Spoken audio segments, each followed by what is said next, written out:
Vendredi 2 janvier, 22h46. Plus de 150 avions de chasse, hélicoptères et drones américains décollent des bases terrestres et maritimes. Tous se dirigent vers le Venezuela. Peu avant 2 heures, des explosions secouent Caracas. À 4h21, Donald Trump annonce qu'une unité des forces spéciales vient de capturer Nicolás Maduro et son épouse. Cette opération a été minutieusement préparée pendant des mois avec des moyens humains, financiers et technologiques extrêmement importants. Au niveau logistique, au niveau militaire, il s'agit d'un chef-d'œuvre organisationnel. Après le Venezuela, Donald Trump multiplie les menaces envers d'autres territoires comme le Groenland ou l'Iran. Mais alors, que représente aujourd'hui la force de l'armée la plus puissante du monde ?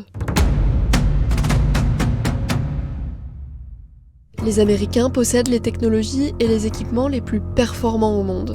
Ce qui les place aujourd'hui, en tout cas, au-dessus de tous leurs adversaires potentiels, c'est effectivement cette combinaison, la qualité, la quantité et la maîtrise des savoir-faire opérationnels. Ils disposent de plus de 13 000 aéronefs avec des modèles tels que des F-22 Raptor conçus pour les combats aériens ou des F-35 à la pointe de la technologie qui peuvent échapper aux radars ennemis. C'est la maîtrise de technologies pas si nouvelles que cela, mais sans cesse affinée, notamment la furtivité. Et ça, c'est le chasseur F-35, dont la supériorité est confirmée, y compris par les officiers français. L'année dernière, en Iran, les États-Unis avaient attaqué des sites nucléaires avec des bombardiers B-2. Ce sont les seuls avions capables de transporter la bombe anti-bunker GBU-57 qui pèse 13 tonnes.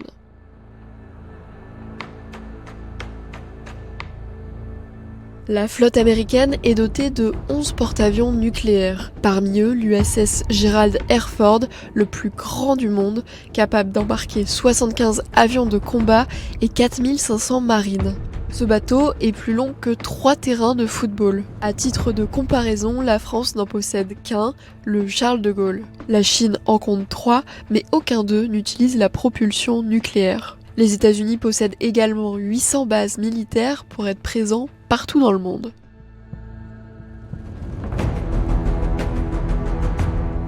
Pour 2026, les États-Unis prévoient un budget record de 901 milliards de dollars pour leur défense. C'est 6 milliards de plus que pour 2025. Depuis la Seconde Guerre mondiale, ce sont eux qui ont les plus grandes dépenses militaires.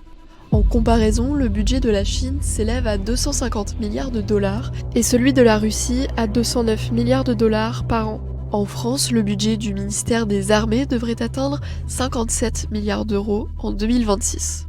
Les États-Unis se voient comme la grande superpuissance et la grande superpuissance qui doit rester.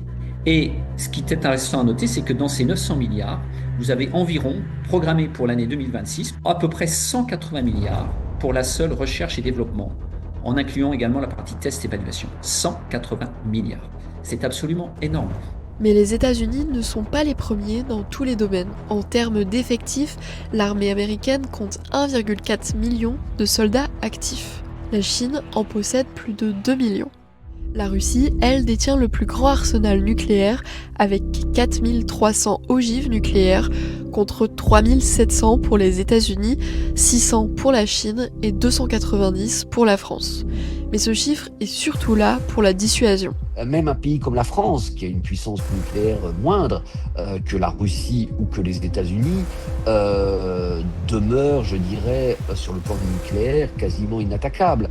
Quand vous avez l'arme nucléaire, vous êtes en principe à l'abri. La Chine fera tout pour éviter un conflit avec les États-Unis.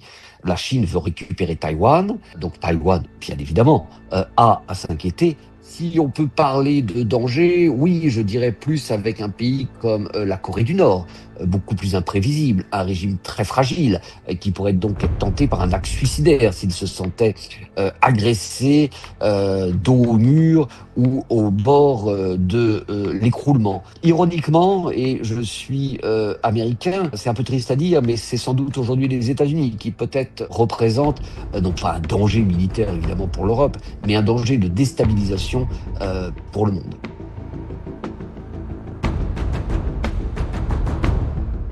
Après le Venezuela, Donald Trump enchaîne les menaces dirigées vers le Groenland, Cuba et l'Iran. Nous avons besoin du Groenland du point de vue de la sécurité nationale, et le Danemark ne sera pas en mesure de s'en occuper. Le Groenland, c'est un verrou.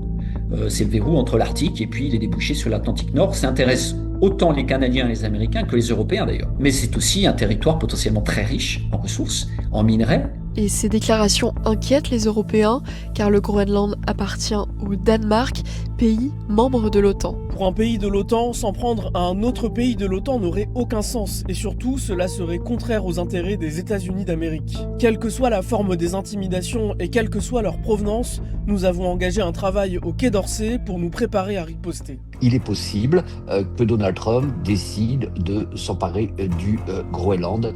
Je dirais que c'est une possibilité, même une forte possibilité, que malheureusement nous assistions à ce spectacle durant ce mandat. Pourquoi, au-delà de l'intérêt de politique intérieure?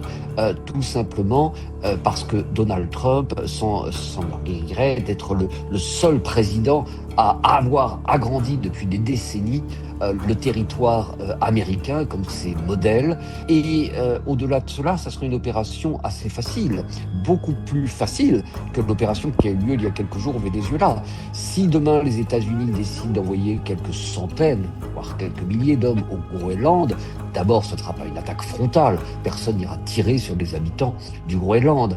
Ce sera une forme d'invasion pacifique. Techniquement, lorsqu'un pays membre de l'OTAN est attaqué, l'entièreté des autres pays doivent entrer en guerre contre l'attaquant. Il est évidemment impossible, et cela n'arrivera pas, qu'un seul pays de l'OTAN entre en guerre contre les États-Unis.